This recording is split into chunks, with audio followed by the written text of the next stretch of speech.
Hello. Today I will be doing basically a book report on the book What Video Games Have to Teach Us About Learning and Literacy by the author James Paul Gee, also known as Jim Gee. He is an American researcher who works at Arizona State University. Specifically, he has researches things about linguistics as well as education.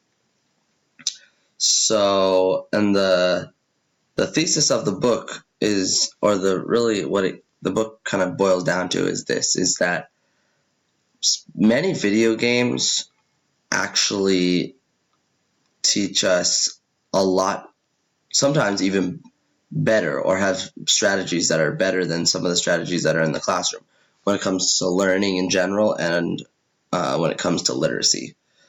So a little summary of the book. We have basically saying that if we provide situations in classrooms where there's low risk, like in video games where many players, they die and they learn and they are challenged and they're solving problems, but they don't have to fail and there's no grades. They learn by doing, and they learn by being different things than themselves and getting out of their comfort zone.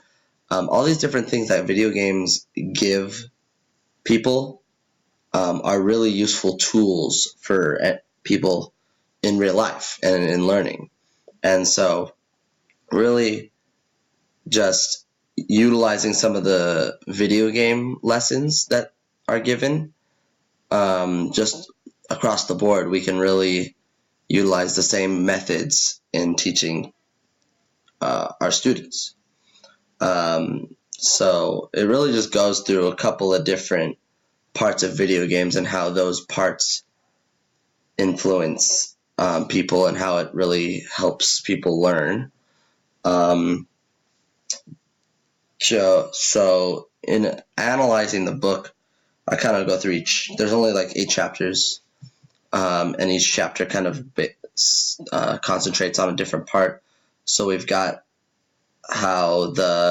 semiotic domains, which is just video games are a lot about symbols and understanding text as well as pictures, and the understanding of what buttons and what the meanings are behind the graphics really lays a foundation of learning. So if we can do the same thing in the classroom by letting students understand what numbers look like and what letters look like and what pictures are, comparing them to actual useful information in the world, it's the same as video games where they have to know these by heart and they're useful throughout the entire game. So why don't we do the same thing in classrooms where we have similar symbols throughout their whole lifetime? They're also challenging, and not just challenging in a hard way like calculus and a lot of math classes for a lot of students, but it's challenging in a way where students they have fun, they have a good time, they enjoy the learning and the tutorials because it gives them what they need to do to accomplish the goals. And then once the goals are accomplished, or if they don't accomplish them and they lose, that's okay, because they're given it's low risk, low consequences for these risks that they're taking. In video games, if you jump off a building to see if that's the way you're supposed to go and you die, that's okay, because you just restart, you have extra lives, and you're good to go. If we give students the same number of chances and opportunities to challenge themselves and then fail, and then they can work on it again, they're going to succeed more, and they're going to be more responsive to failure, because they'll understand that even though it's over, they still have more chances. And that's kind of how life is sometimes, even though, eventually you run out of chances if you continuously fail. But failure is where you learn, and if you learn what not to do in a video game and then find out where you are to go, then you accomplish your goal. And it's the same if we implement the same teachings in classrooms. That would be very beneficial for learners. Also, I think that in some classrooms it's really hard to understand where the groundwork is that you're laying down before you go on to the next thing. Students are just taught all this information, but they don't understand. Sometimes they don't understand that one section is part of another section. So like here, if you're playing Mario Bros. And you have little Goombas and you have problems that you're trying to accomplish in level 1, and it's pretty simple, but then when you go into level 2, and they're like, okay, you have to understand, like, there's dragons now, but they can be assessed the same as the Goombas, but then there's a big bullet, and you really shouldn't go after that, and the change is huge, right? But if you teach them, okay, these are the buttons that you use throughout the entire game. They're using the same buttons, and they'll understand, okay, the question marks are important, and those coins are important, and they're trying to get the same goal and get to the end, and if they understand that, you learn, and then you act, and then you learn, and you continuously learn upon what you know, just like in video games. By the time you reach the final levels, you're still using the same stuff you were using before. You don't just log it in your brain and then throw it away at the end of a test.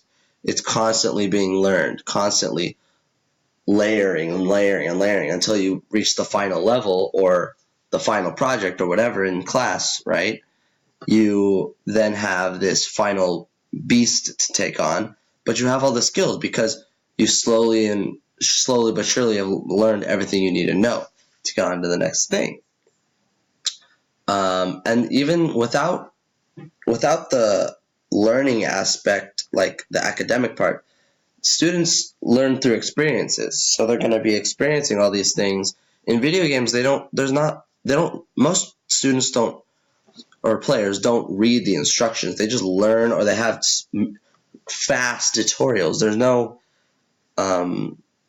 long-winded videos, little cutscenes. Most of the game is actually playing the game, and not just playing like, oh, this is me and I'm just doing a bunch of problems, but there's kind of a role playing. There's so many characters in the whole video game universe, and you have to get out of your shoes and get into their shoes to really understand what you are, and what your goal is. Because in a game such as Assassin's Creed or as Halo, some of these games where sometimes you don't have to do the right thing to be quote unquote good. Sometimes you have to take on the mantle of a bad person, but it's not bad because that's your mission, that's your goal. And so the quote unquote evil people give you a chance to understand what other people see, because maybe it's not evil, maybe it's just different.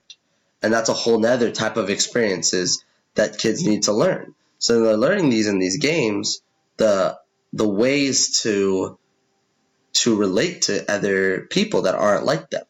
And that's huge. A huge thing to be learning at a young age or even older ages, to go into the world and understand that there's people that are different than you, and jumping into situations that are different than you can help you understand different people. And that comes with not just characters, but actual playing with other people, because you play a lot of video games nowadays are all online.